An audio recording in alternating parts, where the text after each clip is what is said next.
Baru-baru ini publik dikejutkan dengan kabar duka yang datang dari pemeran film senior Nurul Arifin dan Mayong Suryo Laksono. Putri sulung mereka, Maura Magnali Madya Ratri, mengembuskan nafas terakhirnya pada Senin 25 Januari 2022. Dengan cepat, kabar duka pun disampaikan Nurul Arifin melalui akun media sosial pribadinya. Ketegaran dan kerinduan barangkali dua kata yang menggambarkan suasana hati Nurul Arifin saat melepas kepergian putri tercintanya yang kini telah menginjak usia 28 tahun. Beginilah suasana kesedihan keluarga Nurul Arifin melepas Maura untuk selamanya. Gone too soon my angel Maura, we'll always miss you. Saksikan selengkapnya hanya di Cumicam In-Depth berikut ini. Hai Cumi Lovers, bersama Cumicam In-Depth kami sajikan kabar lengkap, mendalam, dan akurat dari narasumber terpercaya. Dan jangan lupa untuk like, subscribe, dan juga share serta comment channel YouTube ini.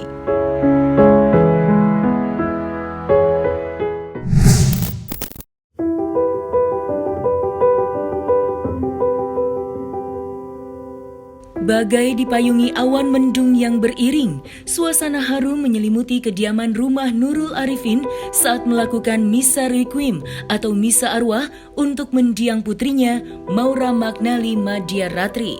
Sejumlah kerabat dan keluarga Nurul Arifin tampak tegar, meski air mata tak bisa dibendungnya saat Sang Romo memimpin misa menyelipkan doa dan harapan untuk keluarga yang ditinggalkan.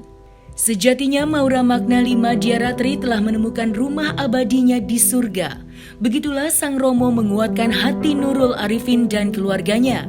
Nantinya jenazah mendiang Maura Magnali Madya Ratri akan dimakamkan di San Diego Hills Memorial Park. Dan beginilah suasana misa di kediaman rumah duka. Saudari-saudara sekalian yang terkasih dalam Kristus, khususnya keluarga yang berduka, Allah yang menganugerahkan kehidupan telah memanggil saudari kita Maura Magnali Madya Ratri untuk pergi menghadap Allah Bapa di surga bersama keluarga dia untuk kehidupan abadi bersama Allah di surga. Kita pun berharap akan berjumpa lagi dengan saudari kita ini dan merayakan misteri iman ini. Mari engkau telah mengalami kematian, tetapi dibangkitkan oleh kekuasaan Bapa dalam Roh Kudus. Tuhan kasihanilah kami. Apa yang harus kita lakukan setiap kali kita menghadapi peristiwa kematian seperti ini yang bisa membantu dia untuk semakin disempurnakan oleh Tuhan? Maka malam hari ini kita merayakan Ekaristi adalah juga dalam rangka itu, mendoakan agar Tuhan memberikan pengampunan yang berlimpah. Tapi juga bagi keluarga supaya diteguhkan dan dikuatkan bersama. Dan hal yang ketiga, selain tadi mengikhlaskan, mendoakan, tentu kita tidak ingin bahwa apa yang baik yang telah ditinggalkan oleh saudari kita Maura ini kemudian juga ikut pergi bersama dengannya.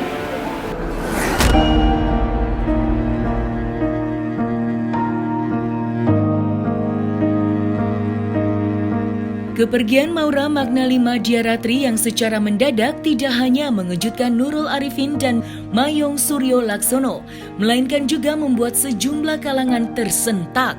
Sebab mendiang Maura Magnali Madya Ratri sebelumnya dalam keadaan baik-baik saja. Lalu apa yang sebenarnya terjadi pada Maura Magnali Madya Ratri? Benarkah Maura mengalami depresi dan serangan jantung? Inilah kronologis kejadian wafatnya Maura Magnali Madya Ratri sebagaimana dijelaskan oleh Nurul Arifin. Rekan-rekan media semua, kami mengucapkan terima kasih buat kehadirannya, memberikan ucapan kepada Maura, anak kami tercinta. Kami jelas merasa betul-betul kehilangan karena kami punya anak dua ya, Maura dan Gimel. Jadi sekarang anak kami tinggal satu. Namun demikian saya yakin apa yang Maura hadapi sekarang adalah yang terbaik dari Tuhan. Mungkin hilang semua sakitnya gitu. Penyakitnya kan adalah henti jantung kan. Terus tadi kami bawa ke rumah sakit jam 5 pagi, dinyatakan meninggal 5.37, jadi sempat ada waktu 37 menit dan tidak tertolong. Jadi sudah lemas dan sudah dingin pas dari rumah, sudah lemas karena memang nggak tahu, mungkin karena kondisinya lagi drop, dia tidak tidur, dia lagi ngurusi wisudanya bulan depan. Dia akan wisuda dari Sydney University, dia baru selesai S2. Wisudanya masih belum tahu boleh atau tidak pergi ke Australia karena masih lockdown kan. Kemudian dia juga melamar kerja, mungkin karena stres beberapa hari ya, tidak tidur, dan ya begitulah. Ternyata ada beberapa hal yang tidak bisa dideteksi oleh kita semua. Mungkin juga Maura sendiri juga tidak menduga bahwa akan sekitar Akibat fatal. Sebelumnya ada penyakit lainnya? Relatif enggak. Ya cuman ya memang Maura kan memang biasalah remaja kan, antidepresan, ada depresi, stres gitu-gitu kan. Jadi ya konsultasi ke psikolog, ke psikiater gitu juga anak muda apalagi dilakukan. Ya. Karena kalau saya melihat pandemi ini juga membawa satu akibat ya, banyak orang frustasi karena nggak bisa bergaul bebas, mau berinteraksi sulit gitu. Jadi hubungannya hanya per Zoom, kan mungkin lama-lama BCI juga ya. Jadi banyak ya, mungkin anak saya salah satu korban dari ini.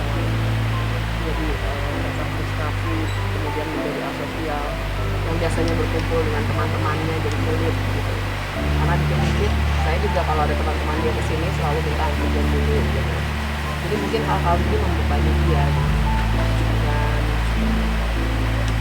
ya nggak semua orang bisa kuat ya, bisa kuat. Nah, semua orang menemukan kelemahannya itu di sini.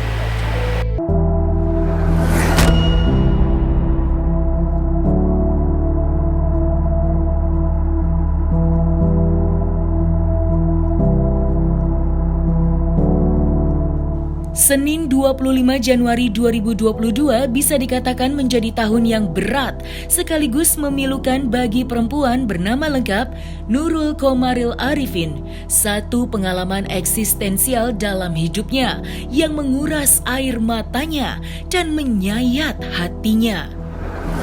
Yang tidak mungkin ia lupakan, mengingat di hari tersebut putri sulungnya Maura Magnali Madya Ratri meninggalkan dirinya untuk selamanya. Dan beginilah suasana hati Nurul Arifin saat mengenang sosok Maura Magnali Madya Ratri. Meski tampak tegar, kesedihan tidak bisa disembunyikan dari wajahnya. Ya, kalian pasti tahu semua Maura pertama anak yang sangat cantik ya, sangat pintar. Maura itu orang yang sangat cerdas. Mungkin karena cerdasnya menjadi eksentrik. Nah itu tatonya ada di seluruh badan ya, jadi tidak mau dibatasi begitu. Dan ada piercing juga. Ketika saya melarang, jangan melarang saya, itu bagian dari kepuasan saya gitu. Karena menjadi anak seorang politisi itu nggak gampang gitu kan. Jadi dia harus banyak membatasi, berpikir dan sebagainya. Akhirnya dia larinya ke tubuhnya sendiri gitu. Tadi malam jam 1 itu masih ngobrol sama Mas Mayong. Terus dia masih chatting-chattingan sama teman-temannya. Terus udah gitu 4:30 membantu kami bangun, dia udah ngedlaprok di meja makan. Jadi itu sih yang terjadi. Lagi melamar kerja, dia diterima kerja di Bali, tapi terus dia lagi mikir, aku ke Bali apa enggak ya, nanti dulu deh coba. Nah, dia lagi mau, jadi masih dia ada di masa-masa agak sulit ya menurut kami. Sekolah sudah selesai tapi belum wisuda. Di sisi lain dia harus mencari kerja. Dari beberapa lamaran itu, ternyata kemarin dia cerita ada satu yang minta aku datang, akan follow up tapi di Bali gitu. Baru sampai itu. Mungkin kalau misalnya tidak ada apa-apa hari ini, kita akan ngobrol lagi soalnya, sudah silakan di follow up dan lain sebagainya. Kalau concern kami lebih ke nanti Maret itu bisa nggak dia pergi ke Australia untuk wisuda, mereka akan masih lockdown di sana.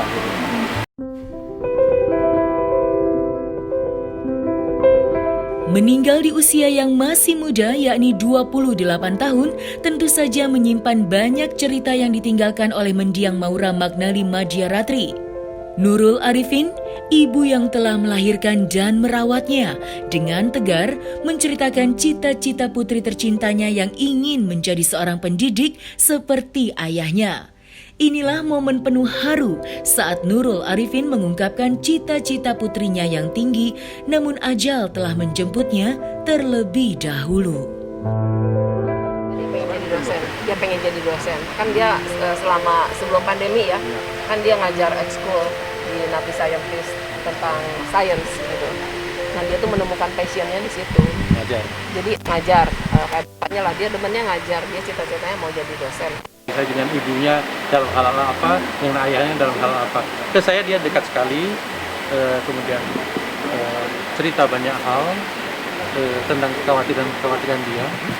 Kemudian tapi juga tidak terlalu mendalam. Dengan adiknya sangat dekat karena memang mereka hanya berdua kan, jadi mungkin adiknya yang dianggap yang lebih memahami kakaknya. Kalau kakaknya melakukan sesuatu kesalahan, yang paling bisa mengingatkan itu hanya adiknya, orang tuanya tidak. Ya, itu under pressure lah dia itu, under pressure.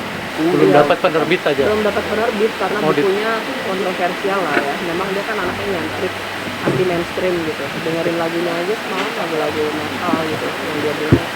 Lagu apa sih ibu nggak pernah dengar? Ini tentang sosial demokrat gitu. Jadi bukunya itu lebih pada penggambaran dirinya. Penggambaran dirinya buat saya dia adalah seorang pemberontak. Dia anti mainstream. Iya. Dia belajarnya, dia belajar S2 di Sydney University, social culture, kebudayaan masa kini gitu, yang nerobos segala macam ukuran dan tatanan itu, post-truth dan lain sebagainya. Dia berminat sekali dengan hal yang kayak gitu. Ya, itulah dunia. Sudahlah teman-teman, saya. Dan untuk prosesi dan rencana pemakaman seperti apa, Mbak Nurul? Besok dimakamkannya jam 10, berangkat dari rumah ini ke San Diego Hill.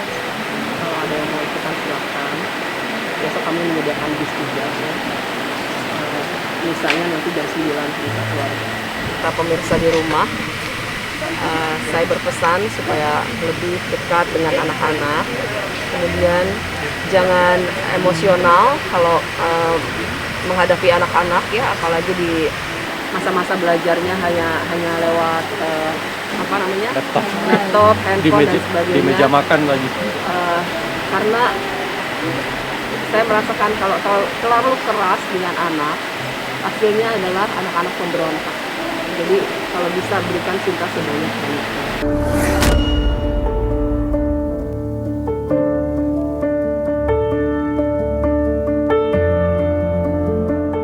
Nah, selesai sudah Cumi Lovers. Bersama Cumi Camp In-Depth, kabar lengkap, mendalam, dan akurat dari narasumber terpercaya. Dan jangan lupa untuk like, subscribe, dan juga komen, serta share channel YouTube Cumi Cumi.